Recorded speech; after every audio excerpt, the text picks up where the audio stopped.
them about their proper foot care, but we're trying to prevent them from getting to the point of developing issues that may lead to amputations, like their proper foot care that we discussed. Promoting circulation for diabetics, maintaining a proper diet and exercise. And with any people at risk, like the PEDs, atherosclerosis, prevention of smoking.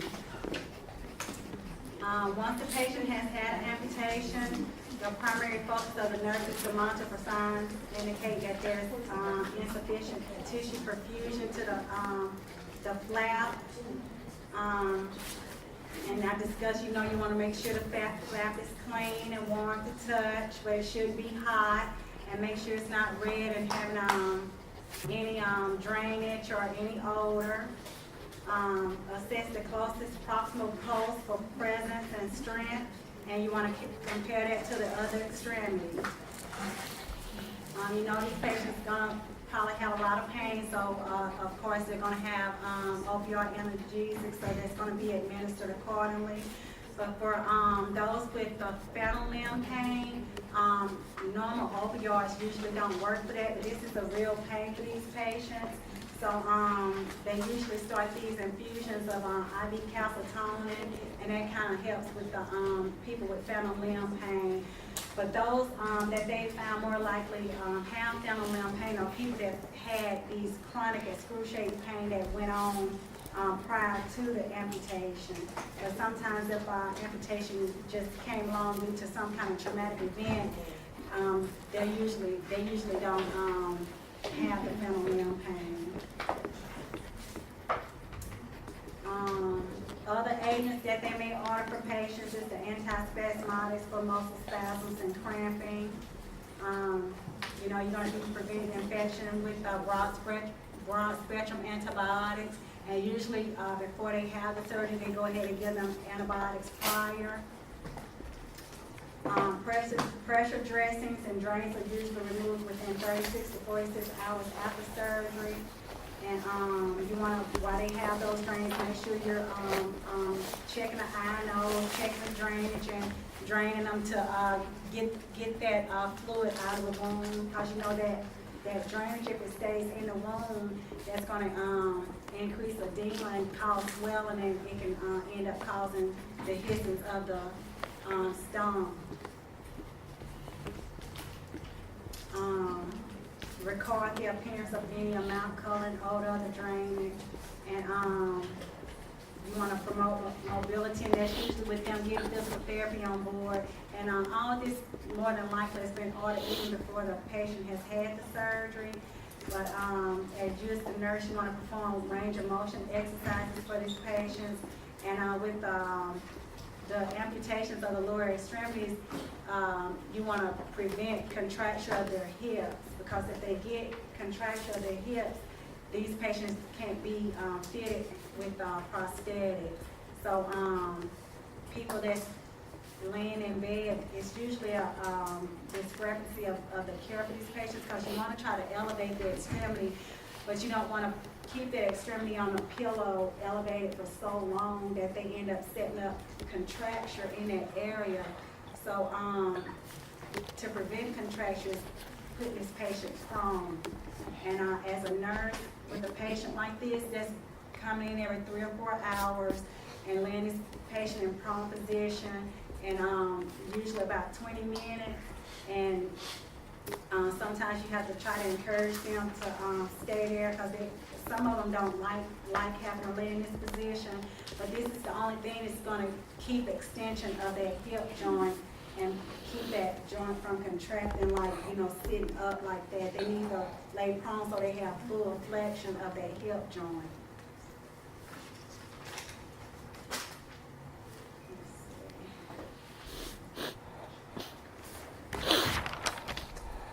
Also with people that have had, I'm getting tired. Also people who had amputations, you want to try to build their upper strength. So having an overhead trapeze helps with that. And sometimes physical therapy also will come in and with the overhead trapezes and actually use that as exercise for these patients to strengthen their upper arms after they've had the amputations, because you know they're going to be using these arms a lot when they're getting in and out of bed and having to use assistive devices for ambulation.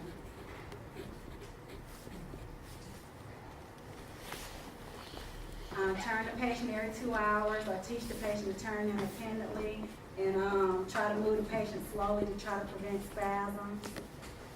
And also, you're going to be probably working alongside with physical therapy, with fitting the patients with prosthetics and helping keep dressings and shaping and shrinking the extremity to help fit it in the prosthetic. So usually keeping the limb wrapped up in an ACE wrap to help decrease edema. That's going to be your nursing role as in the process of, as they start to try to prepare this patient for a prosthetic. This is a multidisciplinary approach. So like I said, you're going to probably have physical therapy coming in. Social workers come in a lot of times because patients are having a hard time dealing with losing an extremity. So they may have body image disturbances. You want to also check and see if they have a support system at home.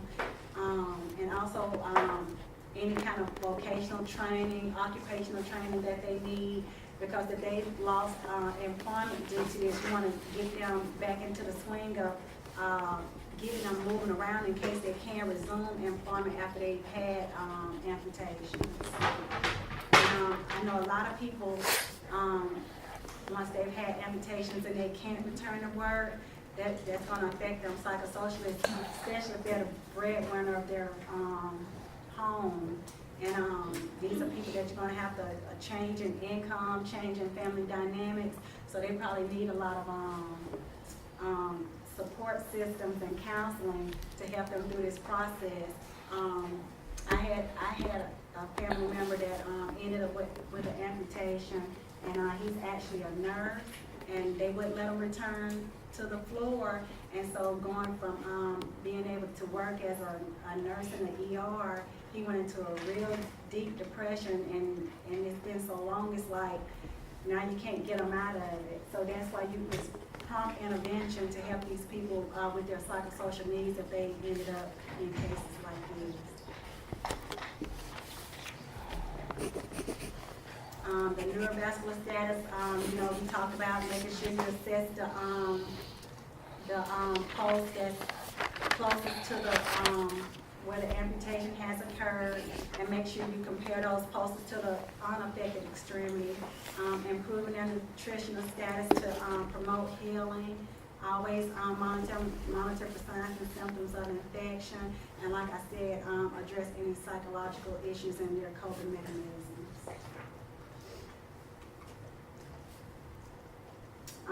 You gotta make sure you're observing them for any signs of hemorrhage, any signs of infection, because you know this highly vascular area has been amputated, and so they're highly prone for infection and hemorrhaging.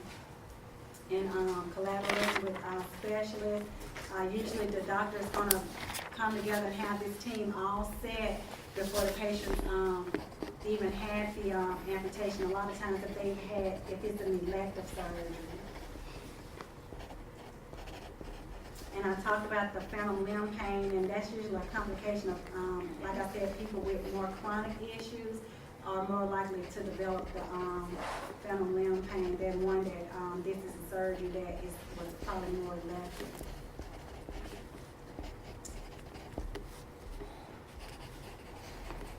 And let's see. I told you about the administration of the IV calcitonin for those with the phantom limb pain, and they'll probably do that like as soon as the patient is arrives to the floor. They can also develop what's called a neuroma, and that's a sensitive tumor that has damaged nerves that may occur within the area of amputation, but it mostly occurs in the upper extremities. And you want to make sure you're assessing them to try to prevent issues with development of those neuromas. And we talked about the prevention of the flexion contractions, because you know, once they develop that contraction, you can't correct that. And these are the ones that can't be put in prosthetics. So what's the position for prevention of prone position? And try to do that at least every 3 to 4 hours and teach the patient how to land. And if they want to lay there longer, that's perfectly fine. That's even better for them. How long have you lay 20 minutes. You say about 20 minutes? About 20 to 30 minutes. Every 4 20 hours. to Every 30. 4 hours. Prone position. But if they want to lay there longer, and they're comfortable with it, they can do it. I mean, some people will sleep on the stomach.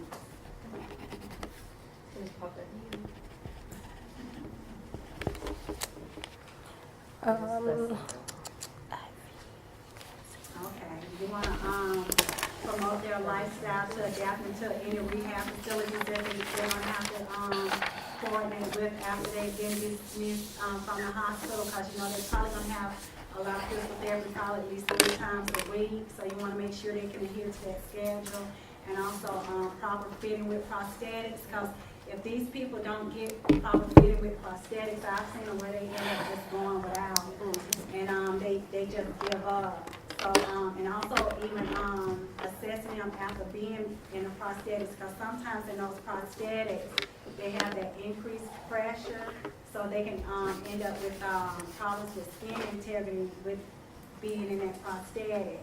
And so you want to teach them to assess their skin areas also with being in that prosthetic, because to make sure it is properly fitting and they're not having those pressure points.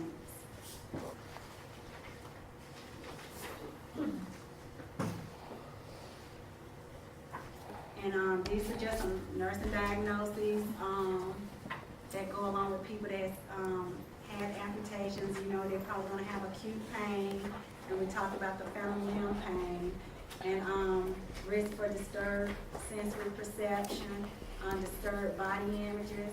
So that's why COVID is going to be so important to get them some type of counseling in case that did happen, especially those that had diabetes, and this has led to an event like this. And sometimes people with diabetes, y'all ever seen that? They'll refuse to get the amputation. And end up, you know, just living with it, and those are the ones that's why psychosocial counseling, you have to talk with these people and get one-on-one on helping them understand what's going on. What's crazy is like they had one limb amputated already and they're still not being compliant. They'll do that. They'll do that, and they'll rather just live like that and become septic and take their chances. So these are people that you really gotta get on board with, or even those that have had the amputation, stick with them with maintaining, making sure that they maintain counseling therapies. Because sometimes they'll go home and end up even becoming suicidal. I've seen that happen too, and you hear horror stories. So you have to continue to follow them even after they've been dismissed.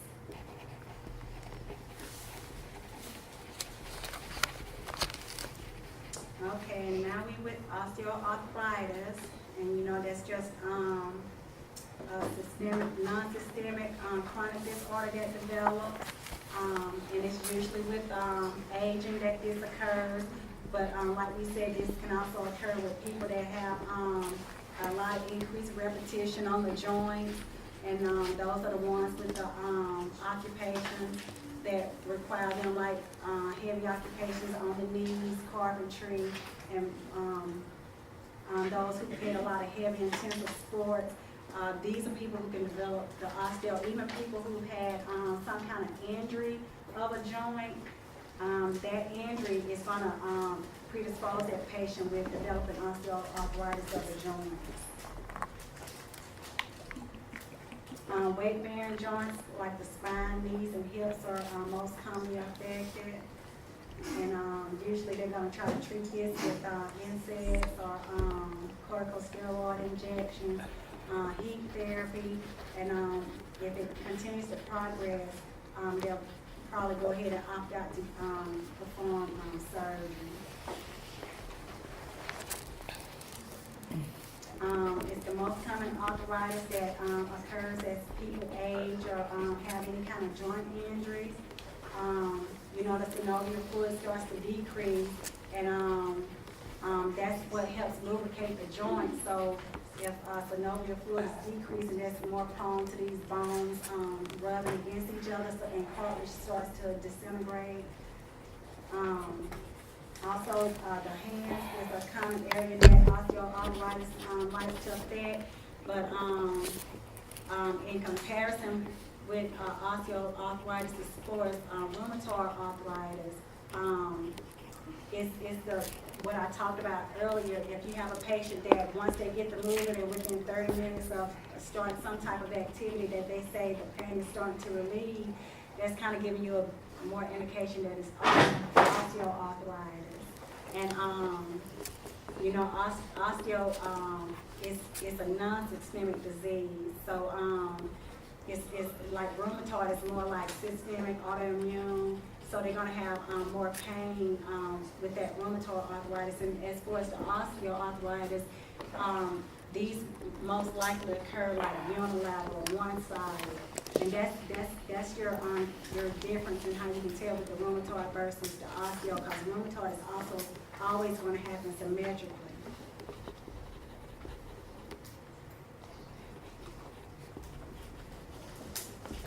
But this is just kind of showing you how the cartilage starts to erode, and this is just bone on bone. These patients will get with fragments and bone spurs. And as the disease progresses, fissures begin to form and calcifications, and sometimes they'll have ulcerations form within the bone, and the cartilage begins to thin. And once that cartilage begins to thin, you can't get that back. The joints become inflamed, and eventually the cartilage disintegrates. Pieces of bone fragments are floating around, so that's where you're gonna, when this bone is bone on bone, you're gonna hear the crepitus or feel the crepitus. And then you'll even start seeing some joint deformities like the bow legs and knock knees start to occur. The patient's going to joint pain and stiffness, so a good assessment is to ask them how long the pain and the stiffness has occurred, how long have they been dealing with it, and then what is helps to relieve the pain, because with osteoarthritis, it's just recommended that using Tylenol and NSAIDs to help this. They don't usually like to start putting these people on any types of opioids.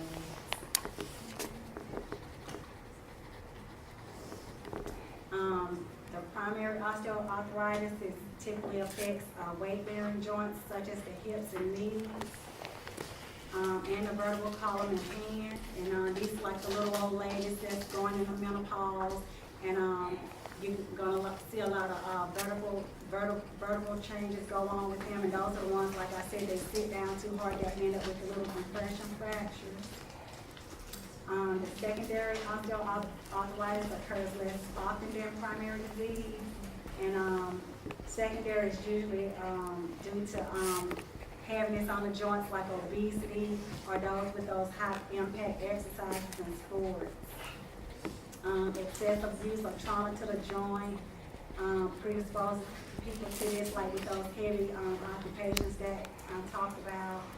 And so people like that, you just want to try to teach them if they're starting to develop osteoarthritis, and you know it's from exercises that they're performing, is stopping those exercises that's causing that pressure on those joints. Certain metabolic diseases like I discussed the diabetes, Paget's disease of the bone, and any kind of blood disorders like the hemophilia and sickle cell can also lead to osteoarthritis.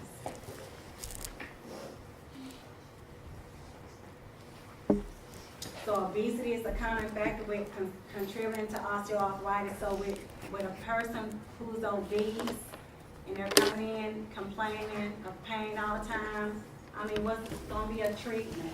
Lose some weight. I mean, lose some weight. I had a girl one time, she coming in, a 22-year-old obese, and she's coming to the doctor For on knee pain. opioids. For knee pain.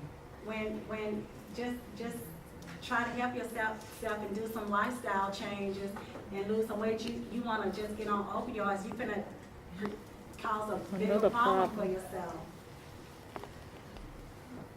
But diagnosis is typically done through a thorough H&P, and lab results usually can't indicate osteoarthritis because those may usually be normal because this is just usually deterioration of the joints. But they may have like an elevated ESR, and that's just due to like inflammation going on inside the body. X-rays can help determine the structural changes of the joint, and the MRI CT scan can be ordered to see the exact involvement of what's going on. And like I said, the metabolic diseases such as diabetes and Paget's disease can contribute to this also.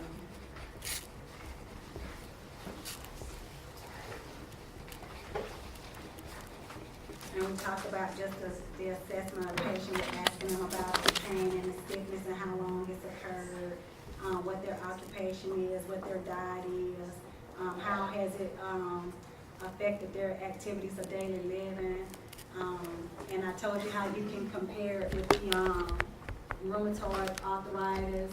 As far as the osteo, rheumatoid arthritis is going to be more expensive and systemic, and that's a whole different treatment with that.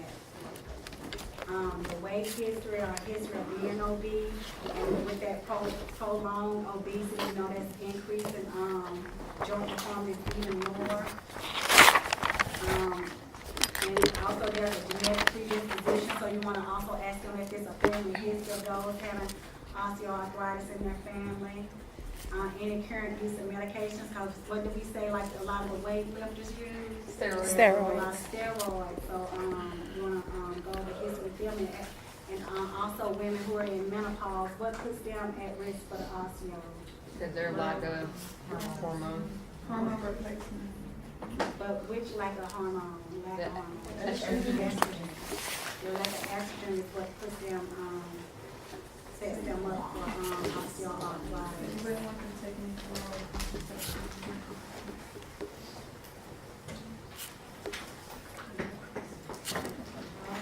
Okay. It's the progressive deterioration and loss of cartilage and bone in one or more joints, and what they call the hyaline cartilage begins to disintegrate, so all your glycoproteins are decreased, the keratin and the chondroitin, all that's within those joints start to decrease. They start to lose collagen, and chondrocytes that help build bone is starting to decrease as well, and that's all related to the aging process.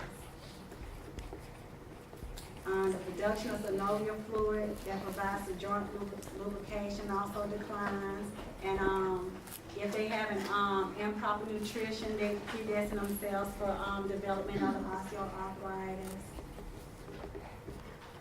And we talked about the weight-bearing joints on the hips and the knees and the vertebral column. The age of onset usually is older than 60, and that's why these are the ones that they start recommending to go ahead and start getting the DEXA scan.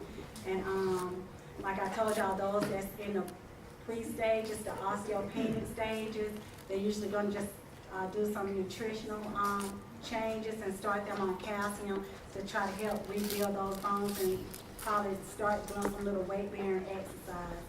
But once they get all the way into the osteoporotic stage, that's usually when they have to go ahead and start the medications to help build, re-strengthen their bones.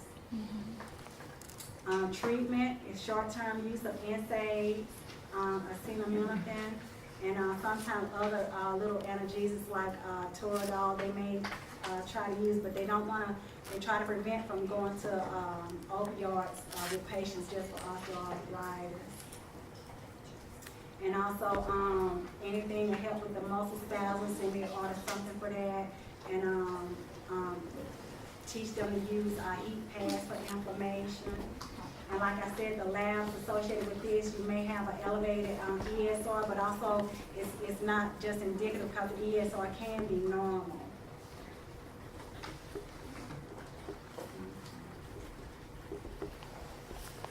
And I told you about the, it's not a bilateral disease, but, it can happen with, symmetrically, like people with their hands a lot of times. Or you may see both knees, and that's probably the case where one knee probably started, but over time the other knee, is starting to develop it also.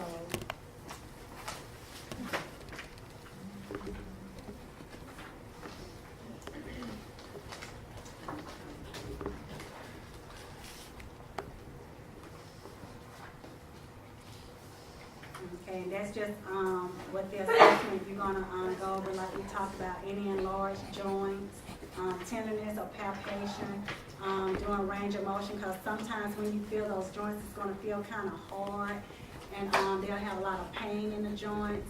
And sometimes the joint effusion, that joint may start to become immobile because due to their pain, they haven't been using it a lot, so they'll start having decreased range of motion. And that's typically in the early process of the disease. After they've had a little activity, the pain usually starts to resolve, and that's one of the indications that you know that it's osteo instead of rheumatoid. But later in the disease, the pain occurs more, and they even complain of pain when they're at rest.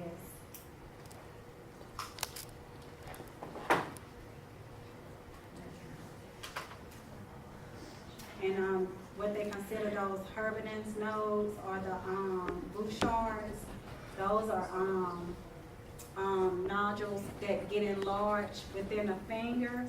And when you see that's more indicative in osteoarthritis, and they may be red and painful. And when you press on them, it's going to give them a lot of pain. So these are the ones you want to try to teach therapies to try to lessen the pain on those joints. And these people, like older women that crochet and knit a lot, you want to try to tell them they're going to have to stop doing that because they give themselves more pain and pressure. And that's an activity that probably predisposed them to developing the enlargement of the joint. So is it true about cracking your knuckles? No. He's got it. Is that true? I don't think so. But this just a picture But of your you're putting stress on your joints every time you do it. Mhm. So, I mean, there's an increased risk of it, but it's not like no other factor in the world than your genes or anything, and like, oh, I got arthritis from cracking my knuckles. It's not really how that works. But this is a picture I wanted to show y'all of the Herbiting's nose and the Bouchard's nose. And you know the Herbiting's nose is going to be more distal on the fingers. I just had a question. I just want to make sure that's right. So you said earlier on when they have it, pain goes away with movement, but later on it's worse with rest. Yeah, Okay. That's Just wanna make the sure. progresses, yeah. Okay. But the Bouchard's nose are the ones that's going to be more proximal in the fingers, and just a good way of how I learned to remember this with the Herbin's nose, distally. Think about herb and what they do with the herb. Find out. That's a good way you can remember where they occur.